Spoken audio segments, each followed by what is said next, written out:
The News Insights Digital.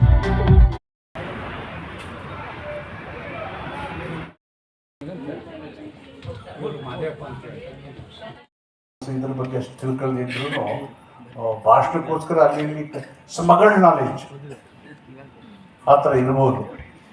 ಆದರೆ ನಾವು ನೋಡೋದೇನಲ್ಲಿ ಬಸವಣ್ಣನ ನಿಲುವುಗಳಲ್ಲಿ ಮೊದಲೇ ಲಿಂಗ ತಾರೆ ಮತ್ತು ಅವ್ರಿಗೆ ಆಕಾರವನ್ನು ಕೊಡಲಿಲ್ಲ.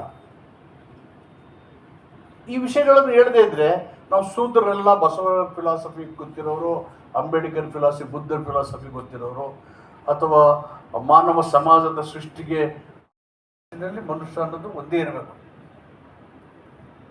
ಇನ್ನು ಶಿವನ ದರ್ಶನ ಮಾಡೋದಕ್ಕೆ ದೇವಸ್ಥಾನಕ್ಕೆ ಬಿಡ್ತಾ ಇಲ್ಲ ಅಂದ್ರೆ ಏನರ್ಥ? ಕಾರ್ಯಕ್ರಮದ ಅಧ್ಯಕ್ಷತೆಯನ್ನ ಸನ್ಮಾನ್ಯ ಶ್ರೀ ಗೌರವ ಸತ್ಕಾರವನ್ನ ಮಾಡಬೇಕಾಗಿ ಕೇಳ್ಕೊಳ್ತಾ ಇದ್ದೇನೆ. ಪೂಜ್ಯ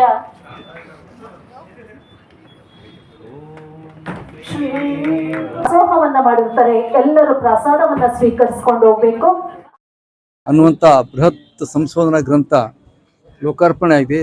ಗೌರವಾನ್ವಿತ ನಮ್ಮ ಸರ್ವೋಚ್ಚ ನ್ಯಾಯಾಲಯದ ನ್ಯಾಯಮೂರ್ತಿಗಳಂತ ಶಿವರಾಜ್ ಪಾಟೀಲ್ರಿಂದ ಬಿಡುಗಡೆ ಆಗಿದ್ದು ಒಂದು ವಿಶೇಷ. ಯಾಕಂದರೆ ಬಸವಾದಿ ಶರಣರ ತತ್ವ ಜಾಗತಿಕ ಮೌಲ್ಯ, ಅದು ಸಕಲ ಜೀವಾತ್ಮರಿಗೆ ಲೇಸನೆ ಬಯಸಿದವರು, ಎಲ್ಲ ಮಾನವರಿಗೆ ಸರ್ವ ಗೌರವವನ್ನು ಕೊಟ್ಟವರು. ಅಂಥ ಶರಣರು ಎಲ್ಲರೂ ಸ್ವತ್ತು, ಎಲ್ಲರೂ ನಮ್ಮವರು ಅಂತ ಕರೆದವರು. ಅಂಥ ಮಹಾಶರಣರ ಒಂದು ತತ್ವದ ಮೇಲೆ ಬೇರೆ ಬೇರೆ ವಿಚಾರಗಳು ಸ್ವಲ್ಪ ಏನೇನೋ ಹುಸಿ ಕಲ್ಪನೆಗಳು, ಸುಳ್ಳು ಸಾಹಿತ್ಯ ಇರೋದರಿಂದ ಸತ್ಯವನ್ನು ನಾವು ಹುಡುಕಿ ತೆಗೆದಿದ್ದೀವಿ. ಇದರೊಳಗೆ ದಾಖಲೆ ಸಹಿತ ಅದನ್ನು ಸರ್ವೋಚ್ಚ ನ್ಯಾಯಾಲಯದ ನ್ಯಾಯಮೂರ್ತಿಗಳು ಶಿವರಾಜ್ ಪಾಟೀಲ್ ಬಿಡುಗಡೆ ಮಾಡಿದ್ದು. ನಮ್ಮ ಶರತ್ಚಂದ್ರ ಮಹಾಸ್ವಾಮಿಗಳು ಸಂಸ್ಕೃತ ವಿದ್ವಾಂಸರು, ಅವರು ಬಂದು ಅದಕ್ಕೊಂದು ಅಧಿಕೃತ ಸಾನ್ನಿಧ್ಯ ವಹಿಸಿದ್ದು. ಸಚಿವರು ಮಹದೇವಪ್ಪನವರು, ಸನ್ಮಾನ್ಯ ಗೌರವಾನ್ವಿತ ಮಹದೇವಪ್ಪನವರು ಕೂಡ ಬಂದು ಅದಕ್ಕೊಂದು ಹೆಚ್ಚಿನ ಒಂದು ಅರ್ಥ ಕೊಟ್ಟರು. ನಾಡಿನ ಜನ ಎಲ್ಲ ಬಂದು ಒಳ್ಳೆ ರೀತಿಯಿಂದ ಇದಕ್ಕೊಂದು ಮೆರುಗು ಕೊಟ್ಟಿದ್ದಾರೆ. ಅದಕ್ಕೆ ಈ ಕೃತಿ ಸತ್ಯ ಶೋಧ, ಸತ್ಯವನ್ನು ಯಾವಾಗಲೂ ಮನುಷ್ಯ ಸತ್ಯನ ನಡಿಬೇಕು, ಅಸತ್ಯ ನಡಿಬಾರ್ದು. ಇವತ್ತು ನಾಳ ಸಾಹಿತ್ಯದೊಳಗೆ ಹುಷಿ ಭಾಳ ಬರ್ತಾ ಇದಾವೆ, ಸುಳ್ಳು ಸಾಹಿತ್ಯ ಬರ್ತಾ ಇದೆ, ವಾದ ವಿವಾದಗಳು ಬರ್ತಾ ಇದ್ದಾವೆ. ಈ ಯಾವ ಆಗಬಾರ್ದು, ಸತ್ಯ ಶೋಧ ಆಗಬೇಕು, ಪ್ರಾಮಾಣಿಕ ಸತ್ಯವನ್ನು ನಾವೆಲ್ಲ ಒಪ್ಕೊಳ್ಬೇಕು ಅನ್ನುವಂಥ ಒಂದು ಕಳಕಳಿಂದ ಈ ಗ್ರಂಥ ಬರೆದಿದ್ದೈತಿ.